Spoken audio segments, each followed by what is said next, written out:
చాలా మంది డెవలపర్స్ ఇప్పటికే T2 టైప్ ఇన్స్టెన్సెస్ ని యూజ్ చేస్తున్నారు. కానీ T3 ఇన్స్టెన్స్ టైప్ ఉంది, బెటర్ పెర్ఫార్మెన్స్ ఇస్తుంది. ఏంటి డిఫరెన్స్ చూడండి. T2.medium కి రఫ్లీ $34 per month వస్తుంది US East 1 లో. T3.medium అంటే $30 మాత్రమే, సేమ్ సైజ్, రఫ్లీ 10% చీప్.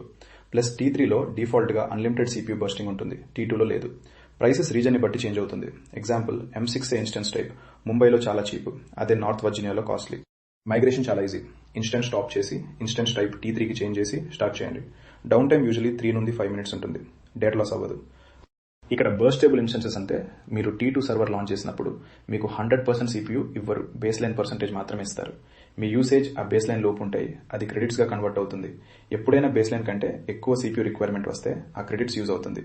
T3 కి స్విచ్ చేస్తే రఫ్లీ 10% కాస్ట్ రెడ్యూస్ అవుతుంది. T3 డిఫాల్ట్ లో అన్లిమిటెడ్ మోడ్ ఉంటుంది. CPU స్పైక్స్ ఆటోమేటిక్ గా హ్యాండిల్ అవుతాయి. ఎక్స్ట్రా క్రెడిట్స్ కి ఛార్జ్ వస్తుంది కాబట్టి బిల్ చెక్ చేయండి. T2 లో క్రెడిట్స్ అయిపోతే థ్రాటిల్ అవుతుంది. అది T3 స్టాండర్డ్ మోడ్ లో కూడా జరుగుతుంది. కానీ T3 డిఫాల్ట్ అన్లిమిటెడ్ మోడ్ లో థ్రాటిల్ అవ్వదు. ఒక warning, T2 unlimited mode enable చేస్తే T3 కన్నా కాస్ట్లీ అవుతుంది, చెక్ చేయండి. ఇలా రోజు ఒక AWS టిప్ వస్తుంది. సబ్స్క్రైబ్ చేసి బెల్ ఐకాన్ నొక్కండి.